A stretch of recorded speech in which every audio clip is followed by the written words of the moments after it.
My brother sold my house while I was overseas. He forgot one signature. The first time I realized someone had stolen my house, I thought Google Maps had the wrong address. The front yard looked different. The mailbox had been replaced. The porch I'd painted with my father years earlier was gone. Even the old oak tree had been cut down. Then I noticed something even stranger. A family I had never seen before was unloading furniture into my living room. My living room. I stood across the street with my suitcase still in my hand, convinced I had somehow come to the wrong neighborhood. I hadn't. Someone had sold my house while I was working overseas. Legally. Or at least, that's what everyone believed. The buyers had a deed. The county had recorded the sale. The taxes had been transferred. Every piece of paperwork looked perfectly legitimate, except for one tiny detail. The signature that supposedly belonged to me wasn't mine. And whoever forged it forgot one thing that would eventually destroy everything. My name is Nathan. I'm 36 years old. For most of my adult life, I worked as a structural engineer, specializing in international infrastructure projects. The assignments were long, sometimes 12 months, sometimes 2 years. I spent more time in airports than in my own bed. The money was excellent. The downside was obvious. Whenever I accepted a contract overseas, I had to trust people back home to handle everyday responsibilities. My older brother Eric volunteered more than anyone. He offered to check on my house, collect the mail, pay utility bills when automatic payments failed, water the lawn. At the time, I thought I was lucky. Growing up, Eric had always been charming. He could make friends with anyone. He knew exactly what to say in every situation. Our parents adored him. Teachers described him as a natural leader. If something went wrong, Eric always had an explanation ready before anyone asked. I admired him when we were kids.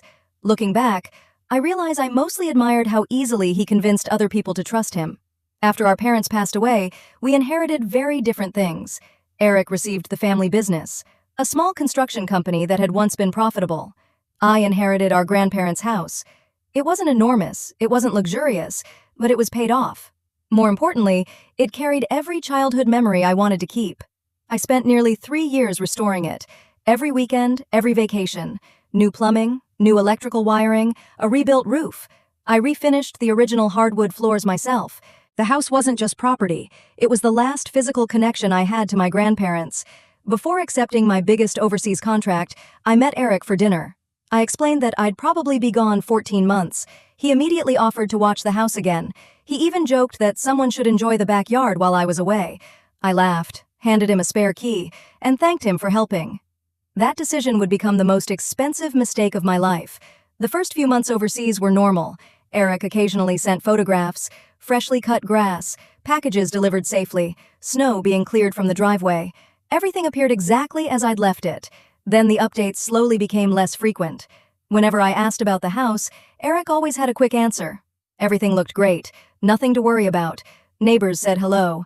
The roof survived another winter. His messages were short, but believable. I had no reason to doubt him. About 10 months into my assignment, something unusual happened. The county tax office emailed me.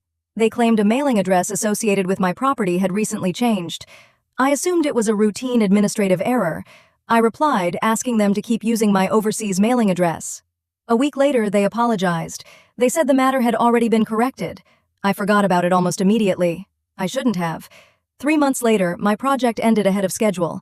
I decided not to tell anyone I was coming home early, not even Eric. I imagined surprising him over dinner, thanking him for taking care of everything. Instead, I found strangers living inside my house, and my own brother had completely disappeared. For nearly a minute, I simply stood on the sidewalk. My suitcase rested beside me. The new owners smiled politely, assuming I was just another neighbor admiring the renovations. I walked to the front door, introduced myself, then told them I believed there had been some kind of mistake. The couple looked confused. The husband disappeared inside and returned carrying a folder. He showed me copies of the purchase documents, closing statements, property tax records, the recorded deed. Everything looked official. According to the paperwork, they had legally purchased the house 6 weeks earlier, from me, or at least from someone pretending to be me. The wife apologized. She explained they had worked with a licensed real estate agent, a respected title company, a local attorney. Nothing about the sale had seemed suspicious. Looking at their faces, I believed them. They weren't thieves. They were victims too. I asked one question. Who represented the seller? The husband handed me a business card. The name nearly made me drop it. The listing agent wasn't a stranger. He had graduated high school with my brother. They had been close friends for years. Suddenly, the county email about my mailing address no longer seemed like a coincidence. I thanked the couple, promised I wasn't angry with them, then drove straight to my brother's house. His driveway was empty. No lights, no answer at the door. I called him, straight to voicemail. Again. Voicemail. Again. His phone was suddenly disconnected. A neighbor working in the yard noticed me. He walked over and casually mentioned that Eric had moved out almost a month earlier. No forwarding address, no goodbye. Just gone. My stomach tightened. I drove to the construction company he had inherited from our parents. The office was locked. A foreclosure notice hung on the front door. According to the notice, the building had been seized by the bank 3 weeks earlier. Employees from nearby businesses recognized me. One of them quietly told me Eric's company had been drowning in debt for over a year. Projects had failed. Suppliers hadn't been paid. Several lawsuits were already pending. No one knew exactly where he had disappeared. I spent the rest of the afternoon making phone calls. The county recorder's office, my insurance company, my bank. Every answer made the situation worse. The property had indeed been transferred. The deed had been notarized. Taxes had been updated. Utilities had been switched. Legally, my ownership had vanished. That evening, I hired a real estate attorney. His name was Daniel Brooks. He listened carefully without interrupting. When I finished explaining everything, he asked for one document, the recorded deed. He studied it for less than 30 seconds, then looked directly at me. He didn't ask whether the signature was fake. He already knew. Instead, he asked whether I had ever signed legal documents electronically while overseas. I told him no, never. He nodded slowly, then pointed to something I hadn't even noticed. The signature wasn't just forged, it was copied. Someone had scanned my signature from another document and pasted it onto the deed. To most people, it looked convincing. To someone who reviewed legal documents every day, it was painfully obvious. Daniel smiled for the first time. He said whoever had done this was confident. Too confident.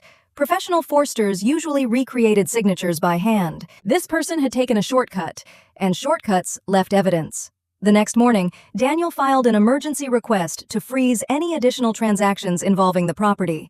Then he hired a forensic document examiner. Within 48 hours, the expert produced a preliminary report. The signature wasn't authentic. The digital image had been manipulated. Even the ink patterns proved it had never been signed on the original page. That should have been enough. It wasn't, because the deed also carried something far more important, a notary's seal, which meant one of two things had happened. Either the notary had witnessed a forged signature, or the notary had knowingly participated in fraud. Neither possibility was good. Daniel immediately subpoenaed the notary's records. A week later, we received something none of us expected, the notary's journal. Every notarization was logged with dates, identification numbers, and signatures. I flipped through the pages until I found my name. Then my attorney quietly laughed. Not because the situation was funny, because the person who stole my house had made one unbelievably careless mistake. The journal required every signer to provide a thumbprint. Next to my forged signature, the thumbprint didn't belong to me. It belonged to my brother. For a moment, neither my attorney nor I said a word. We both stared at the page. The thumbprint was perfectly clear. The ridges, the swirls, every identifying mark. Daniel slowly closed the journal, then leaned back in his chair. He explained that signatures could be forged, documents could be altered, people could lie, but fingerprints were an entirely different story. My brother hadn't simply helped someone commit fraud. He had physically appeared before the notary. He had placed his own thumb on the document, and somehow, no one had noticed it wasn't mine. Daniel immediately requested the security footage from the notary's office. The notary cooperated without hesitation. She looked genuinely horrified when she learned what had happened. She insisted she had verified a driver's license matching my name.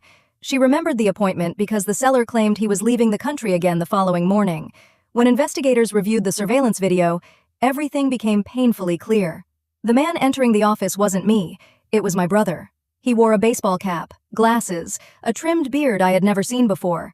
From a distance, he looked similar enough to fool someone who had never met me, especially someone relying on a fake driver's license. The notary immediately burst into tears. She admitted she had been deceived. She had followed every procedure she believed was required. The fake identification had looked authentic. Daniel wasn't interested in blaming her. His attention shifted to something much bigger. Creating a fake identification card, forging a deed, impersonating a property owner, recording fraudulent legal documents, selling real estate under false pretenses. This wasn't one desperate decision. It had taken weeks of planning, maybe months. Someone had helped Eric. People didn't usually wake up one morning knowing how to steal a house.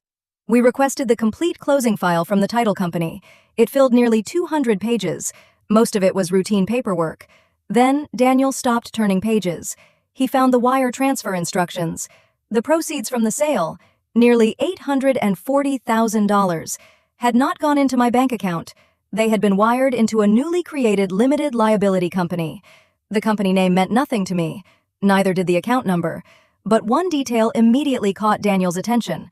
The LLC had been created only 12 days before my house was listed for sale. He searched the state's corporate records. The registered manager wasn't Eric. It was someone named Melissa Grant. The name sounded familiar.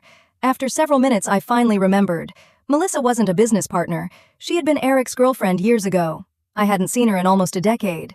According to public records, she had no history of owning businesses, no real estate experience, no significant assets. Yet suddenly, she controlled a company that had received almost $1 million. Daniel smiled. Not because we had won, because people committing fraud often believed using another person's name made them invisible. Instead, it created another trail. 2 days later, investigators located Melissa. She wasn't hiding. She was still living in the same apartment she'd rented for years. When detectives questioned her, she looked completely confused. She admitted Eric had asked to use her name to help with paperwork. He promised it was temporary. He told her it was related to taxes. She signed a few formation documents without reading them. She never opened the company bank account. She never received a single dollar. She had unknowingly become the perfect scapegoat. The detectives believed her almost immediately. The bank records proved she had never accessed the money. Someone else had.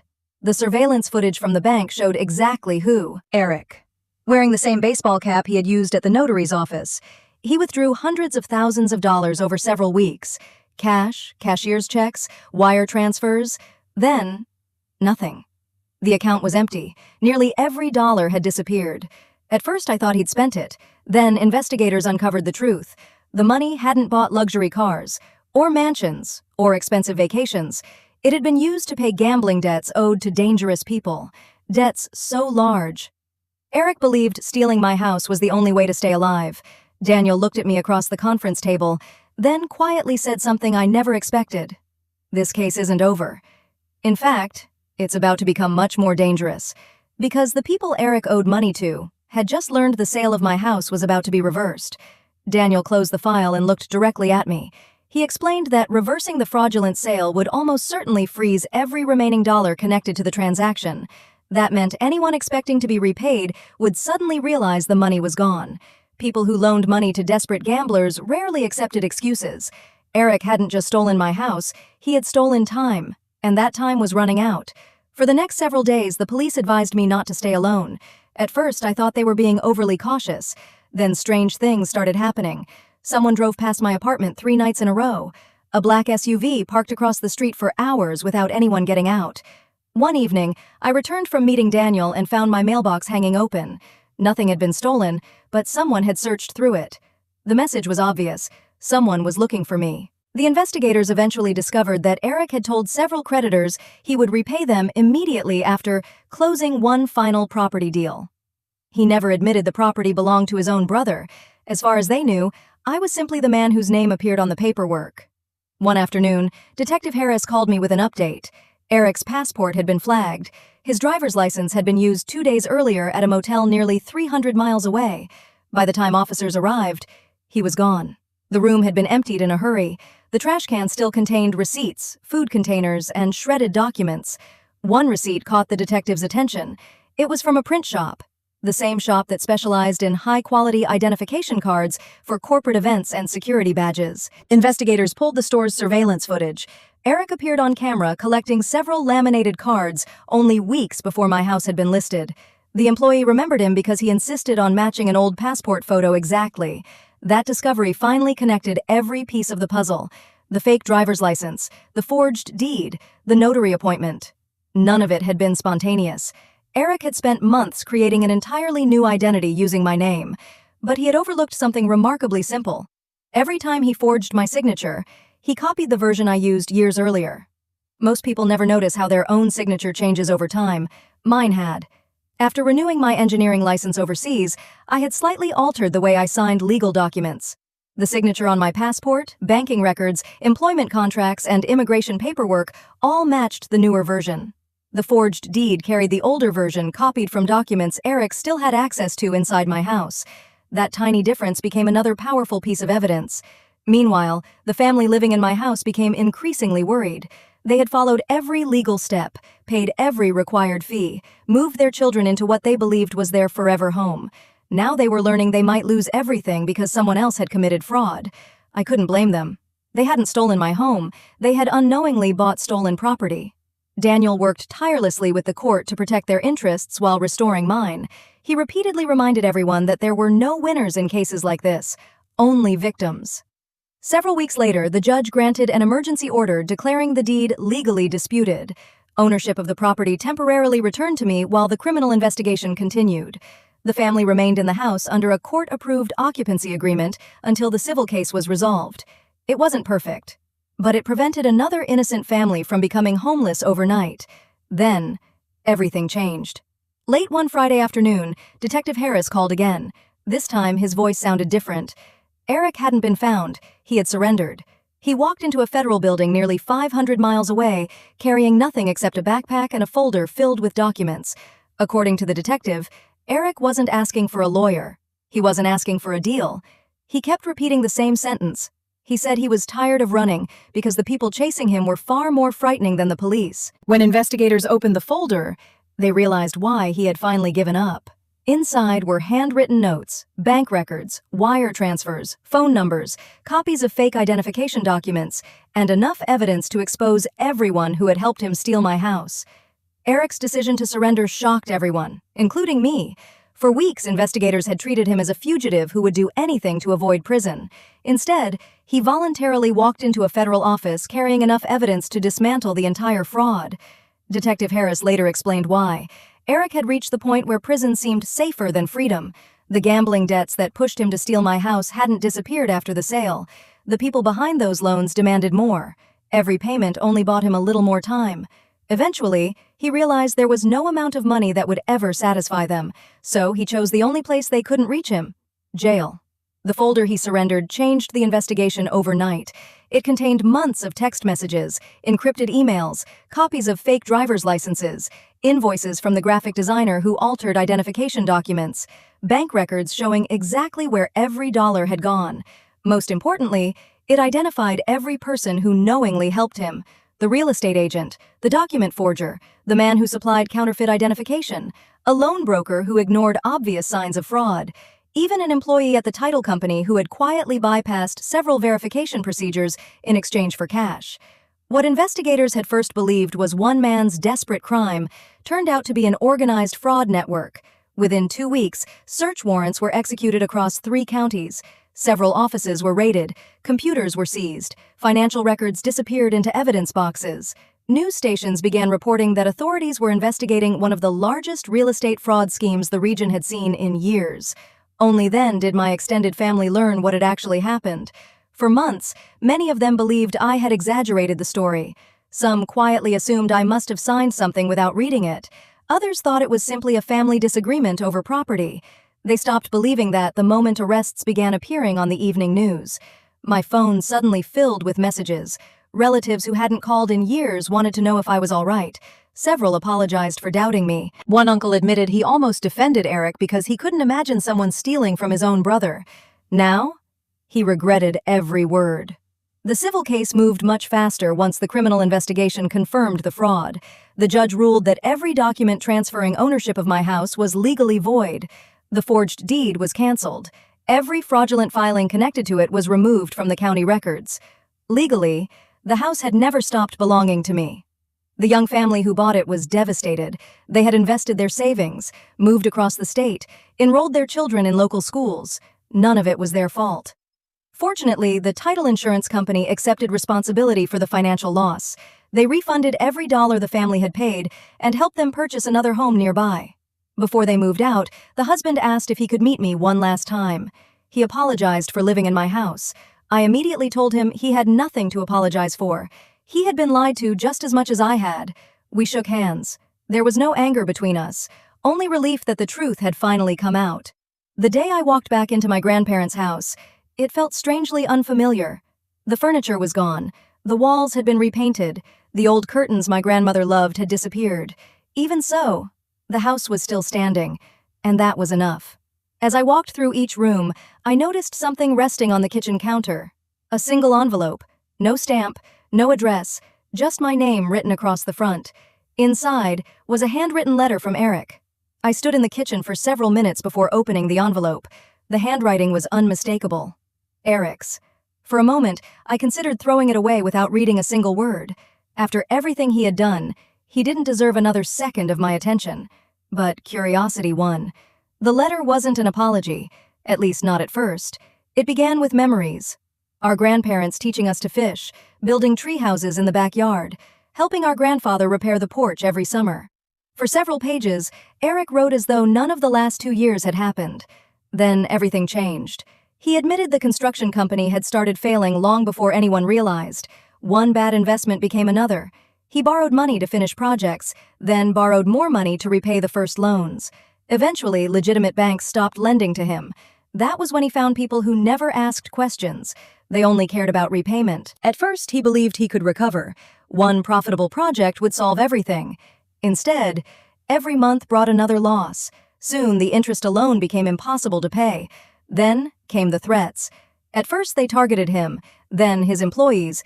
Eventually, they began mentioning family members by name, mine included. Eric claimed that was the moment he convinced himself stealing my house was somehow protecting me. If he sold it quickly, paid the debts, and secretly bought it back later, no one would ever know. That was the lie he repeated to himself until he believed it. The truth was much simpler. He had run out of options. Near the end of the letter, he finally admitted something I never expected. He confessed he never intended to return home after the sale. He had already purchased a one-way ticket under another identity.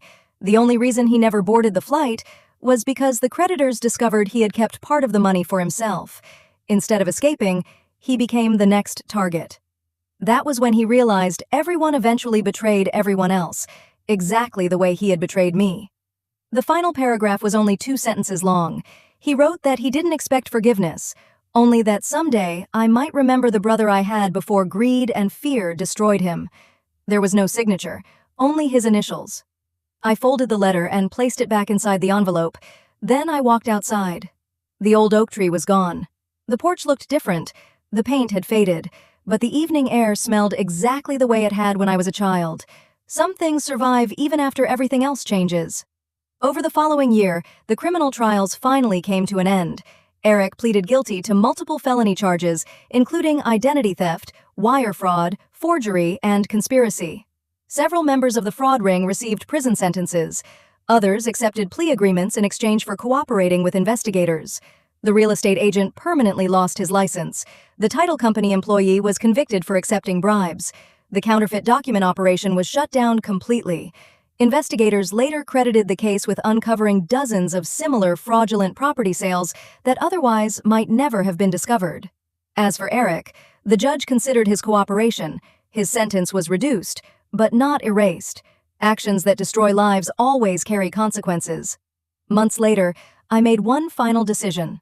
I restored my grandparents' house one last time, not because it needed repairs, because it deserved a new beginning. When the work was finished, I didn't sell it. I didn't rent it. Instead, I donated the property to a nonprofit organization that provided temporary housing for families whose homes had been lost to fraud, disasters, or financial crises. The place that had protected generations of my family would now protect others. It felt like exactly what my grandparents would have wanted. People sometimes ask me if I ever forgave my brother. The answer isn't simple. Forgiveness and trust are not the same thing. I eventually stopped carrying anger, but I never forgot what happened. And I never gave him another opportunity to betray me, because some lessons are too expensive to learn twice. Looking back, everyone remembers the forged signature, the fake deed, the missing house, but those weren't the biggest mistakes my brother made. His biggest mistake was believing he could steal a home without stealing the truth. The paperwork fooled the county, the forged documents fooled the buyers, the fake identification fooled the notary, but the truth waited patiently. hidden inside one forgotten thumbprint, one missing signature, one tiny detail that exposed an entire lie. Thank you for listening to Reddit Stories. If you enjoyed this story, don't forget to like, subscribe, and turn on notifications for more stories of family betrayal, shocking twists, justice, and satisfying karma. And let us know in the comments, if your own sibling betrayed you for money, could you ever forgive them?